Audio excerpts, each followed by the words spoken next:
अस्सलाम वालेकुम। तक़सीम हिंदुस्तान में उस वक्त के लॉर्ड माउंटबेटन जो कि वायसराय हिंद थे, अगर उनके किरदार के हवाले से आप जानना चाहते हैं कि किस तरह से पाकिस्तान के ख़िलाफ़ वो नेहरू के साथ मिलकर तमाम तर साजिशों में मसरूफ़ रहा, तो एक किताब का एक छोटा सा जो किताब दरअसल तो एक बड़ी थी जिसका नाम था एमिनेंट चर्चिलियन, और उसके अंदर एक भरपूर आर्टिकल लिखा गया जिसको इदारा नज़रिया पाकिस्तान के शमीम शाद आबादी साहब ने तर्जमा किया, उसकी तलख़ीस की और उसे एक किताबचे की सूरत में शाया किया जिसका उन्वान था माउंटबेटन की सियासी चालबाजियाँ। वो किताब इस वक्त आप स्क्रीन पर देख भी रहे हैं। तो ये जो किताबचा है दरअसल ये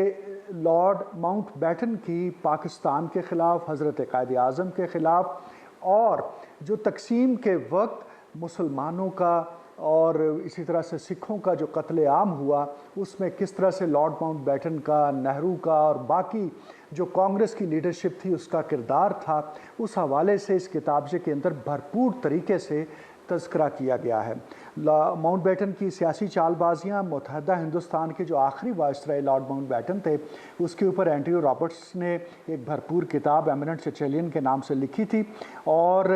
इस किताबचे में माउंटबेटन के किरदार से लेकर तक़सीम हिंद के दौरान हिंदुओं से मिलकर किस तरह से लॉर्ड माउंटबेटन ने मुसलमानों के ख़िलाफ़ साजिशें की, तक़सीम के फार्मूले पर वो किस तरह से असरअंदाज हुए, नेहरू के से जो माउंटबेटन की अहलिया थी एडविना, उसके साथ उनके ताल्लुकात थे जिसे मुसन्नफ़ ने रूहानी ताल्लुकात यानी इन्वर्टेड कॉमास के साथ डाला है, और एडविना के साथ जो नेहरू के ताल्लुकात थे वो किस तरह से मुतासर हो रहे थे तक़सीम हिंद के मौके के ऊपर पाकिस्तान के जो मफादात हैं, उस हवाले से बड़ी अहम मालूमात इस किताबचे के अंदर, इस किताब के अंदर जो ट्रांसलेशन इदारा नज़रिया पाकिस्तान ने की है उसमें मौजूद है। इसी तरह से फसादात से जिस तरह से उस दौरान कत्ले आम हुआ और उस कत्ले आम से जिस तरह से लॉर्ड माउंटबेटन ने चश्मपोशी इख्तियार की और उसने उनको जारी रहने दिया। ना सिर्फ ये कि उसने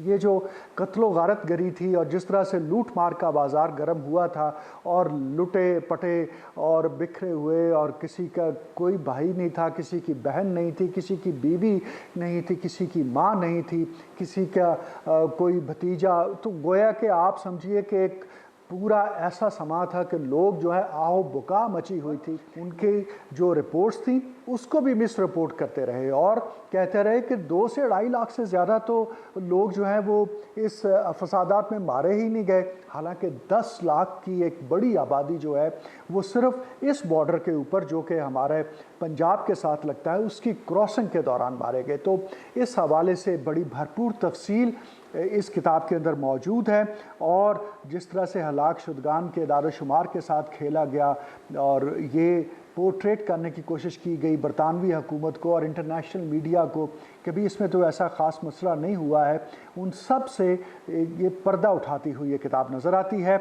इसका तर्जुमा इंतहाई सहल है और आसान फ़हम है और इसकी इस तरह से उसकी बुनत हुई है कि सतर के साथ सतर जुड़ी नज़र आती है और हर अहम मौजू पर एक अलहदा से हेडिंग दे दी गई है। कायद आज़म के ख़िलाफ़ किस तरह से थे, किस तरह से एडविना का नेहरू के साथ ताल्लुकात थे, किस तरह से गवर्नर इसमें जो थे पंजाब के गवर्नर उस वक्त के, वो इनसे माउंटबेटन से खुश नहीं थे और हत्ता के आखिर में माउंटबेटन की जिस तरह से मौत वाक़ होती है कि वो पानी में डूब कर मरा, और इस हवाले से भी जो राइटर है उसके अपने तासुरात हैं कि उस शख्स ने किस तरह से इतने इंसानों का कत्ल होने दिया और पाकिस्तान के साथ जो ज़्यादतियाँ की। तो कायद आज़म जैसा अगर ज़ीरक और एक माहिर वकील पाकिस्तान का मुकदमा ना लड़ता तो नेहरू, गांधी और लॉर्ड माउंटबेटन किस तरह से साजिश करके पाकिस्तान की तक़सीम को रोक सकते थे, वो भी आपको इस किताबचे में मिलेगा। ये मालूमात से भरपूर है, बहुत सादा है और इदारा नज़रिया पाकिस्तान ने आज खुद इसे शाया किया है। किताबों का एहतमाम किया जाता है कि तहरीक पाकिस्तान से मुतल्लिक़, कायद आज़म से मुतल्लिक़ मशाहीर تحریک پاکستان سے متعلق کتابیں جو ہیں ان کو تسلسل سے ادارہ نظریہ پاکستان شائع کرتا ہے اور آپ کے لیے شائع کرتا ہے، اس لیے آپ ضرور وقت نکالیے اور اس کتابچے سمیت باقی کتابیں جن کے ہم آپ کے سامنے اسی طرح سے ریویوز پیش کرتے رہیں گے ضرور پڑھیے۔ شکریہ۔